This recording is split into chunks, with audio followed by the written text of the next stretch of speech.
All right, I am excited. I know all of you are excited. I know my co-host here is excited. This has been anticipated for 2 years, Mike. Honestly, Yeah. really, it's been a couple years, and it's now finally here. The rebirth of the Backyard Brawl is finally here. Pitt, West Virginia. Regardless of everything else and the hype train and the conversation and the fans going back and forth, and even these players getting used to it and kind of being formed of the rivalry from the coaches and everybody else.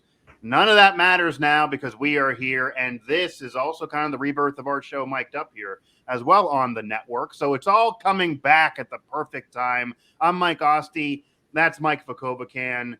And that's right. Again, it is the rebirth of the Backyard Brawl, 105th edition. There's history there. You don't get that every day in college football. With conference realignment, conference chaos, all the money that's involved, and it is about money. They're not in the same conference anymore. They haven't been in a while, and who knows if they will ever be again or what the future holds. But I'll start this tip of the cap to both programs, both administrations, both head coaches, etc. No matter any personal feelings, they wanted this game back. They made sure this game could be back. They have this game back. They have a series now, and they'll have another one coming up. So you got the Backyard Brawl, and that's something that college football needs in the midst of all of this. So, Mike, first off at the top here, before we get into these teams, what these teams are going to look like and kind of what's been happening throughout camp, what are your overall thoughts just to have this game back, what this game kind of means? I've touched on this in other shows, but your thoughts on what the Backyard Brawl means to you, means to these programs, means to the region, because West Virginia and WVU only separated 70 miles from Pittsburgh, and just on these programs to make sure this game does happen, because they didn't have to do this. They could easily have not done this, and this rivalry is back. Yeah, this game's sort of like a dinosaur in that it's one of the very few non-conference games that teams are still trying to play. I know Nebraska and Oklahoma are going to play in a couple weeks, but this is, with the way college athletics is headed, this is, we should, and I think everyone is, at least from the fan perspective, everyone's appreciating this.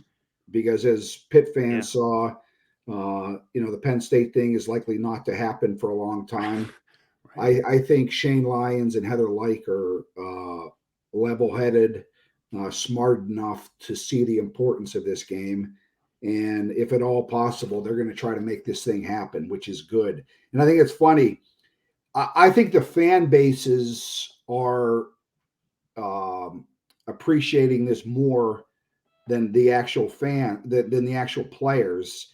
Probably. Because, when coaches have to tell you what a rivalry means. Players have never played in this. Right. Exactly. They were 10 years old in some cases, maybe even 7 years old the last time this So game they don't know. Right. They don't know. They're going to have to learn it. The importance for these players is just getting the season off to a good start. Neil Brown and his team, want to get 2022 started right.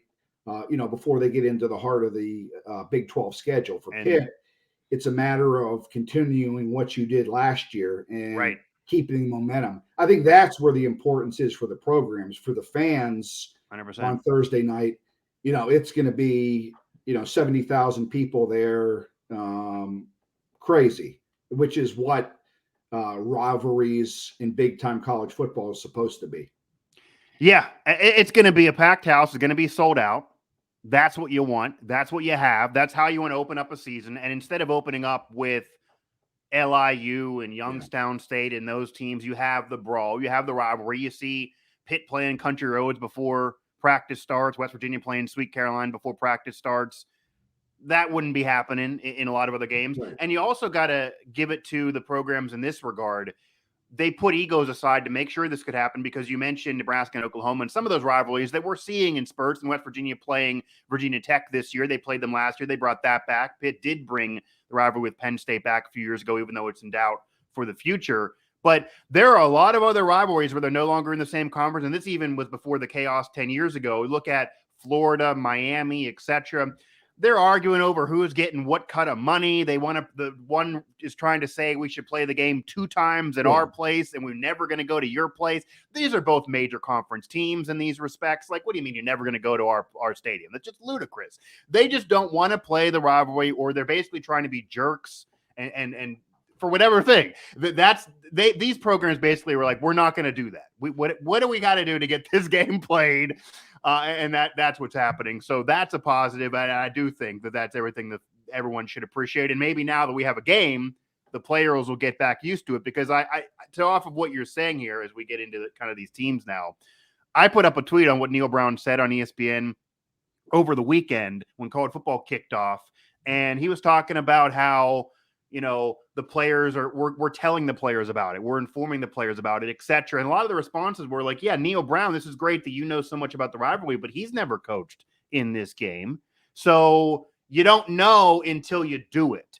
So even Neil Brown himself, he needs to experience it. He's not experienced it either. And he's trying to tell people about it. Pat Narduzzi telling players about it, needing to experience it firsthand.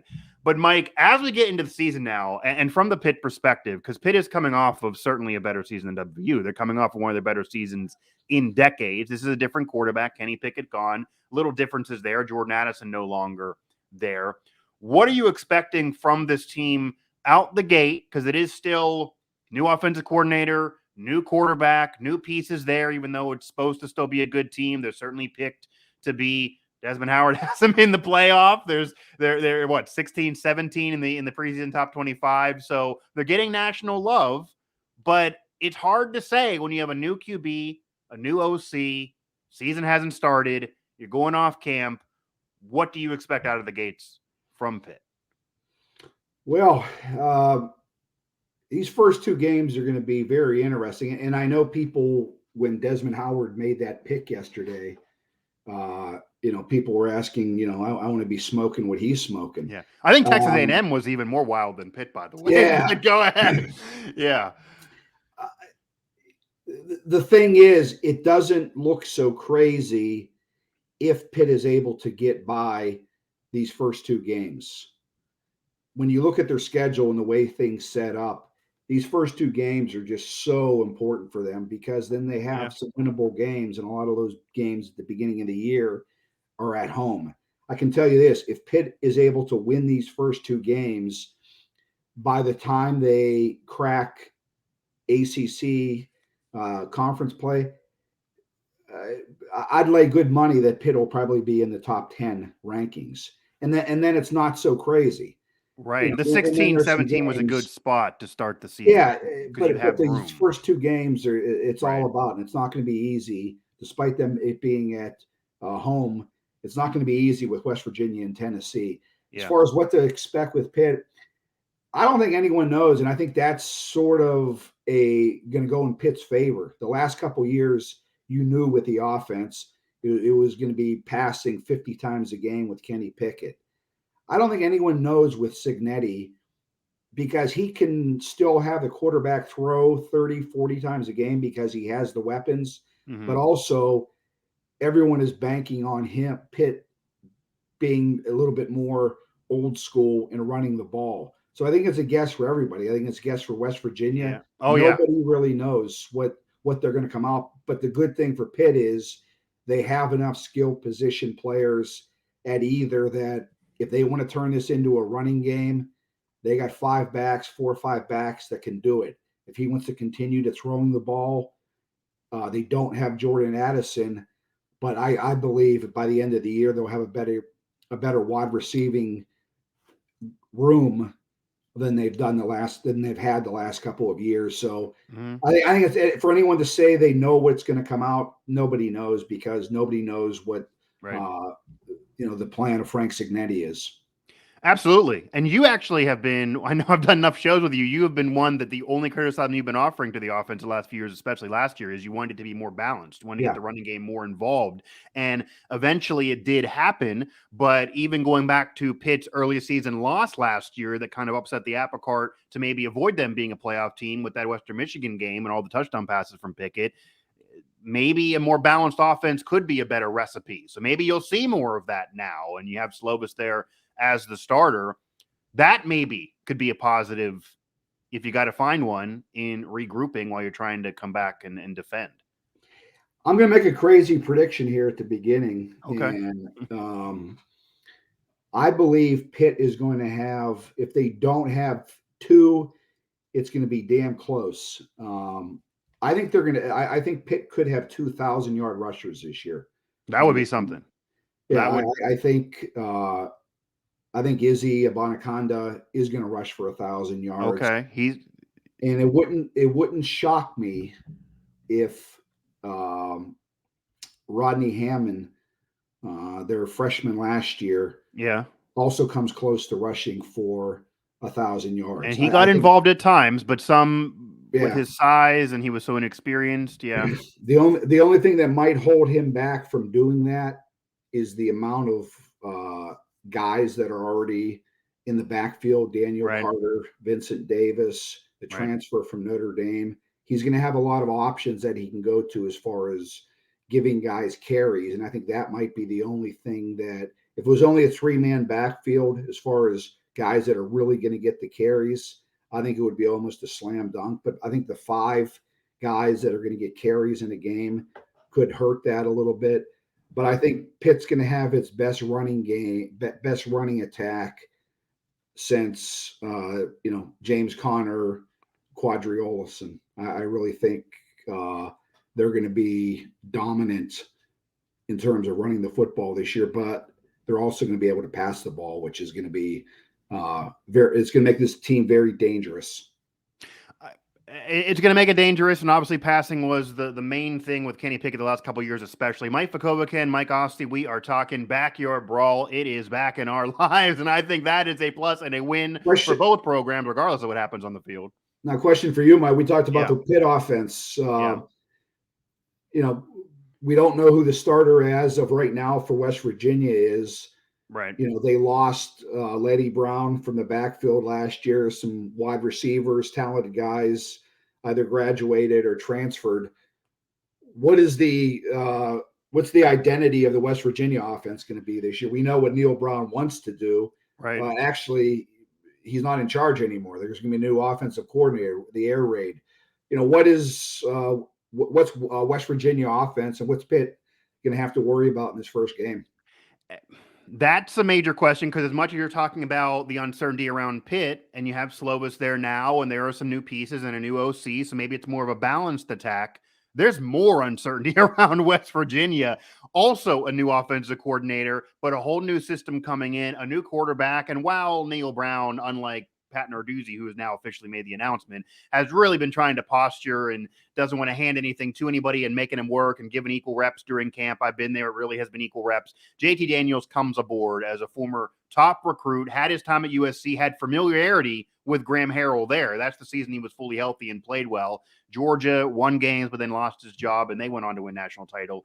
He's the guy that has to drive this bus for the Mountaineers, but you're going to see the air raid offense. And the major question mark is, while it's cool, this is week 1, and unlike Narduzzi again, Neil Brown doesn't really have a major win yet in his tenure as Mountaineer head coach going to year 4. You could point to Virginia Tech last year, but they then weren't that great at the end of the season. This could be that, and it could start a new rebuild and a true climb for the West Virginia program with a bit of a tough schedule. But the reason why some West Virginia fans are arguing 8+ wins is because of JT Daniels and what could be there. So I would expect, if everyone gets their way, a versatile passing offense. You're going to see 2, 3, 4 wide receivers split out. You're going to see a lot of incorporation of slot receivers.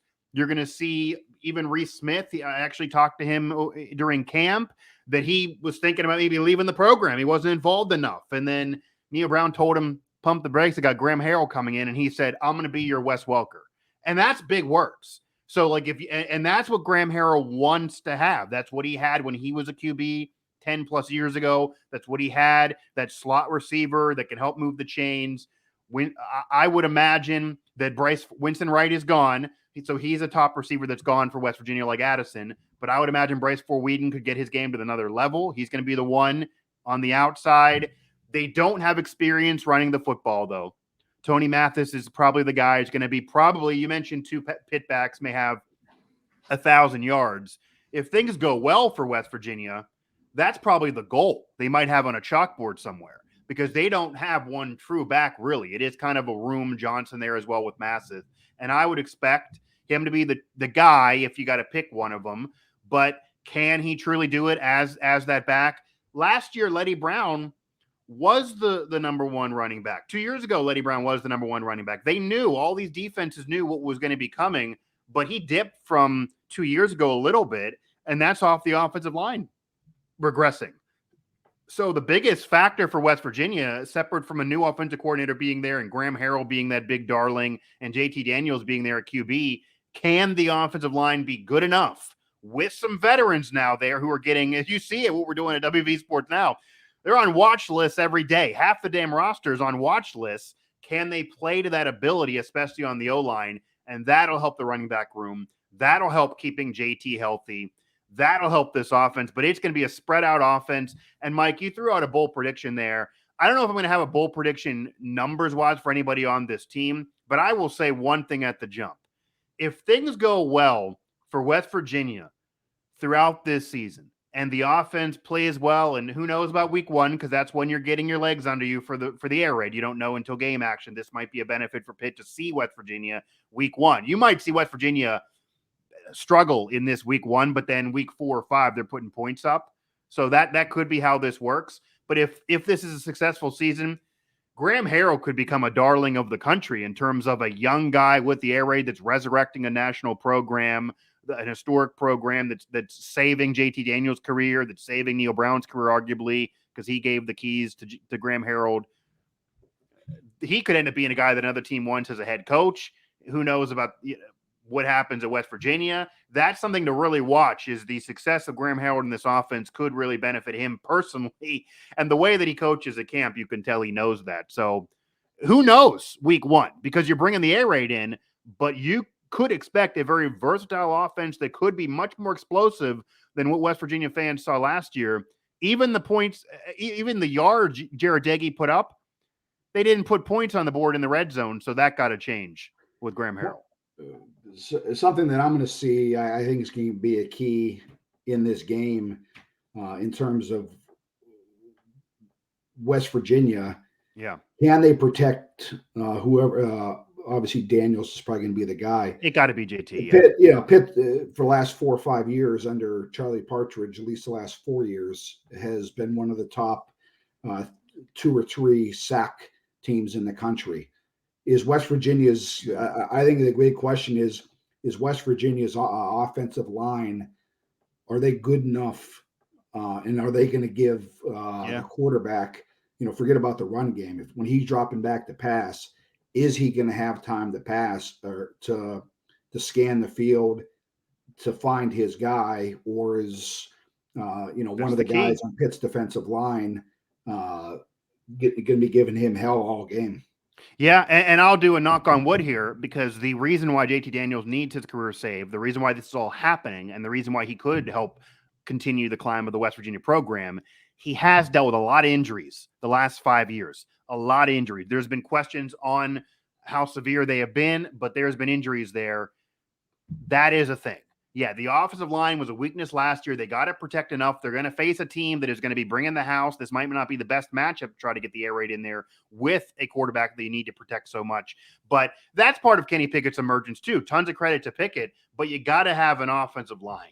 That's the whole conversation about the Steelers too, is can you throw Pickett right in there in week 1 against the Bengals because of their rush, because the offensive line struggled so much the last 2 years. That is definitely true with West Virginia and JT Daniels or whoever. And maybe we'll see packages. Maybe we'll see Garrett Green a time or two. Maybe if the offensive line is struggling to protect, you might see Garrett Green. He's more of a runner. He wasn't involved in passing packages last year. That's more like old school WVU. Maybe you'll see some of that. Maybe Neil Brown will have to throw an audible in there and say, we got to have a couple packages for Garrett Green to scramble him out of here, because they're bringing it. And then if that happens, Pitt then would have to kind of retool the game plan, because they got to make sure they're fast enough to catch the guy going outside. So that'll be interesting if there's any kind of game within the game planning there. What I do want to ask you, Mike, is while West Virginia has been in this, we're sharing reps. It's really JT, of course, he's coming in. He wouldn't be there otherwise if he's not the starter. We got a breaking news on JT and Neil Brown fighting possibly. But over there, over at Pitt, it's Slovis. He came in, and the difference is at these two programs, both bringing in former Southern Cal transfers to now do this East Coast historic rivalry in the backyard brawl. But Pitt, unlike WVU, who would have a true freshman otherwise in Nico, or would have Garrett Green, who's never had the keys given to him, even though he's been there clearly. Patty has been a guy that a lot of people around the Pitt program like. He has played. He had the bowl game experience, obviously, when Pickett chose not to play. That was a game that he played fine in. A lot of people thought that if Pitt didn't go get Slovis, this team could be fine with Patty. And it wasn't like it was just Slovis just running him out the door.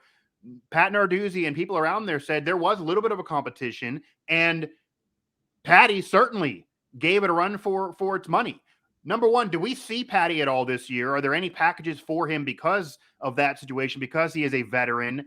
And how different maybe would this offense be with him? And then just thoughts on that, because I know we've talked about this a bunch off the air. Tons of credit to the kid for sticking around and being there. It's really great for the team to have him. But for his personal career, especially in this climate with the transfer portal, a lot of other QBs wouldn't have done that. If he doesn't get in there, at least with packages, he kind of is wasting away, even though he could certainly start at other programs. Yeah. I'm going to be interested to see this because I don't when Pitt has used him in the past, it's been a lot near the goal line. Okay. He has good mobility. He actually a couple years ago, he replaced Pickett down at the goal line. And you mentioned Green. He did a lot of the running. Okay. He's able to throw the ball. Yeah. But he's probably a better, not probably. He is a more mobile guy than Slovis would be. And against WVU, by the way, that could be big because Dante Stills and that D-line for West Virginia's defense, they also are going to be coming at you. Dante Stills is somebody who has an NFL future in his mind. So that's the only thing. I wonder if that was in Narduzzi's mind at all, that, hey, we might have that issue coming at us too. I wouldn't be shocked if he was asked about that and he said, "No, we don't have it right now. But we'll see." Right. And he's not going to answer a question like that, honestly. Yeah. Even if he did. I credit, like you said, I credit for Patty for believing in himself, sticking with the team in the we, not me mentality that Narduzzi has created. Yeah. However, as I've said from day one, unless Keaton Slovis just completely bombed in fall camp, he was going to be the quarterback. Right. You don't bring in a high-profile guy to transfer in here. Same thing with the JT conversation. Unless you plan on starting. Yeah, the only difference would be that Nico is a true freshman. Sure, and a top recruit for the future. Completely balled out and was just unbelievable in camp. You're going to go with a veteran guy. Sure. Slovis and Patty both had experience, but this was Slovis's job from day one, barring injury, barring him just looking awful. My thinking in this, and this is not, and I've always wanted to be very careful with this because I respect Nick Patty. Pat Narduzzi knew what he had with Nick Patty before he recruited and approached Slovis about coming here. Yeah. If he was 100% confident and said that this is our guy, he could do this, Pitt went after. That's fair. Slovis. Yeah. They knew what they had. So that's not a knock against Patty. I think it's just an indication that Narduzzi knows what he has on this team on both sides of the ball. He knew what they did last year. He knows how important this year. Yeah. And he believes that Slovis could have I don't want to go this high, but he could have a Pickett-like season. Maybe not that high, but with everything he has around him, I think he thinks that he'd be more of the two guys to be able to get that job done. He believes in Slovis more. Yeah, and again, this sucks for Patty, I guess, because sure, if you're a friend of Patty, or he's looking for beyond college football, and who knows if that's even a possibility for him, you're better starting somewhere than being a backup somewhere else. I mean, that's always what you would say throughout the Right. history of college football or college sports in general. That I don't care what the name of the program is or what the history of the program is. When you're coming out of high school, you would tell a kid, I'm sure, your son or baseball career or any of his friends, you're better. You want to go where you're going to play. If you're not going to play, it doesn't matter how many rings they're putting on the finger. You're not playing. No one's seeing you do it. So Patty's had his moments, but it is credit to him to stay there because a lot of other people, I don't think any Pitt fans could have begrudged him if he would have said, I got to transfer. I got to play, especially with the portal. So maybe he thought there was a chance too, but you mentioned now it. it's too late for him to do so. Well, now it's too late, but Yeah. also Pitt with Desmond Howard prediction and all of that, something that's crazy. And I don't think Pitt's going to be a playoff team, but who knows if things go right. They just won the ACC. You're in a major bowl game. You did have that bad loss that you're not in the playoff. Miami as well, but that's where Pitt wants to be now. I mean, to go off of a Heisman candidacy season and winning a major conference, that's the step up.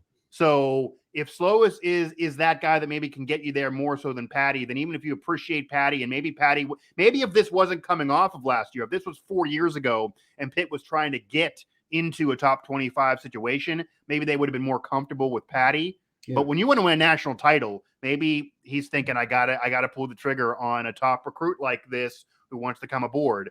Now, Mike, it's that time. We got to get predictions here. The backyard brawl, it's back in our lives. We talked about the game a little bit. A lot of question marks, a lot of uncertainty around these two programs. It is week 1. It is national TV. It is game day.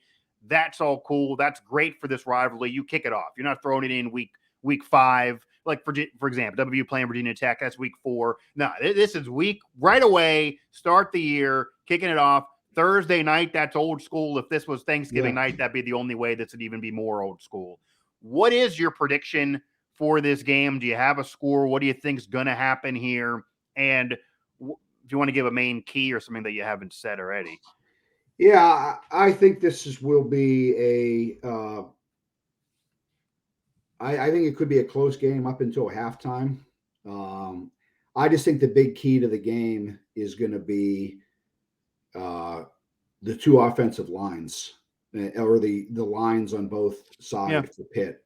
I think Pitt is a better offensive line. This is going to be one of their better offensive lines in the last 20 years. Defensive line, they have draft picks. Haba,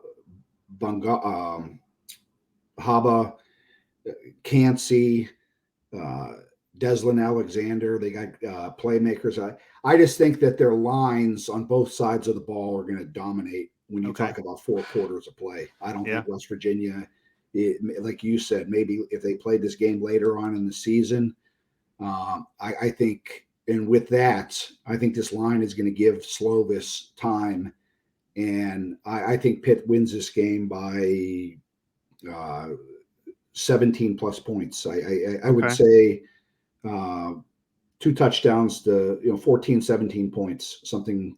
I don't know what the exact score would be, but 31-17. You think Pitt's hanging a lot of points themselves, even if they win big? Because West Virginia's defense has actually been better than people think the last couple of years. Pitt's going to score it. Yeah, Pitt's going to score points just because of the. I think their defense is going to get them in position to maybe have a couple of short fields. And I think I don't think people realize yet how good Slovis is going to be. And I will say this, he is going to benefit greatly. It's not going to all be him. It's not all the quarterback. I think he's going to benefit greatly from having a tremendous offensive line and people around him. He's going to have Pitt's going to be as well skilled up front and around him as they've been in many, many years. And the benefactor of that is going to be the quarterback. So it's not all going to be slow, but it's going to make him look good. Yeah. But he is going to have to perform very bad to not be a very good quarterback this year, because I think Pitt offensively is going to be very good. The question for Pitt, as always, quarterbacks, fast-paced offense, quarterbacks that can move, offenses with pace. They have a chance to give up a lot of big plays because of the way they go after quarterbacks and all or nothing. And we've seen that Western Michigan last year. Any offense. That's the Graham Harrell factor, though. He will take shots. Right. And early prominent. Any team with a good quarterback, a mobile quarterback, has a chance to beat Pitt, and they will always be in the game because of the mentality Pat Narduzzi has on defense. But the good thing is they're going to have enough points, I believe, that can make up for any mistakes, because they're going to have mistakes on defense. But I just think they're going to be just a lot better scoring points, and I think it'll be a double-digit win for Pitt. Yeah. So that's what the spread was. It's come down to earth a little bit. Probably a lot of West Virginia fans betting. Is it still 7? I believe so. That's the last time I saw it. It was still 7, but I mean, I think it was around 14, even beyond that, if we're going months ago and people win these early odds. So it's come down. That would be, beating those odds even from months ago. Look, I'm representing the West Virginia perspective here, but I got to be honest. I do think Pitt's going to win this game. Pitt is the favorite. It also is a different scenario maybe than some of the games of the past. Pitt does, and this is what West Virginia can hammer home when they've said this nationally. Pitt has more pressure on them to win this game. They're the team that's the top 25 ranked. They're the team that people are putting in the playoff. They lose this game, even though it's a rivalry and it's week 1. That will be rough because this is not a ranked West Virginia team. This is a team that's coming off 6-7 last year, losing the mediocre bowl game. So this could be big for West Virginia. Pitt just kind of needs to take care of business and prove something to their rival, and then we'll see about future years. I do think Pitt will win. I don't think it'll be 17 plus points, though. I'm going to give credit to West Virginia, and they're going to take shots, and it is a little better situation than last year, I do believe, even though it is week 1, so you got to get a lot of this in there. This team might look better as the season progresses. I'm going to say Pitt wins this more like a 10-point victory, and I do think it is close at halftime. I think they eventually do pull away, maybe a couple more big plays in there. It'll be interesting if Charles Woods and company for WVU can take advantage and get any turnovers. They have a lot of transfers or inexperience besides him, even though he's on all the watch lists in terms of the secondary and the defense. So I think West Virginia's defense is maybe better than Pitt fans are thinking. I do think this will be somewhat close, but Pitt will get about a 10-point win. Maybe, I think points are going to be on the board, though. Maybe we're talking like 30, 20, something in that neighborhood. I don't think Pitt's going to hang 50 or anything wild, even though I'm sure they'd love to rub it in if they could. I think WVU's defense is good enough. But we will definitely see. This is week 1. So you could have a situation where both offenses are sluggish, and we've seen this in big games before to start a season especially. You could have a kind of a first 15 minutes that they're feeling each other out and nothing's going on, and then all of a sudden it explodes off a big play. So I would not be surprised, too, if there's kind of an early sluggish environment here, even though the fans are going to be rowdy and getting into it. But it's the backyard brawl, be in Morgantown next year, back in Pittsburgh, and then they'll recharge it after a little bit of a break. So it's a big deal, regardless of the situation. Yeah, absolutely. I can't wait either. I think everybody can't wait, honestly. And even nationally, they seem to be recognizing it. The people that are SEC guys that are talking to Neil Brown saying we're excited for this. So that's big. Mike Vukovcan, Mike Asti, it's mic'd up. We're mic'd up over this game, of course. Everyone's mic'd up over this game. You have the backyard brawl back in your lives, Pitt and West Virginia. Check out Pittsburgh Sports Now for all the Pitt coverage leading up, during the game, after the game. WV Sports Now leading up, during the game, after the game. Overall Sports Now. Love to see who has that complete coverage for both sides out there in this even regional market. So we do have it there. Mike Vukovcan, Mike Asti. Let's ride. Let's get ready. To coin a phrase out there in the football world.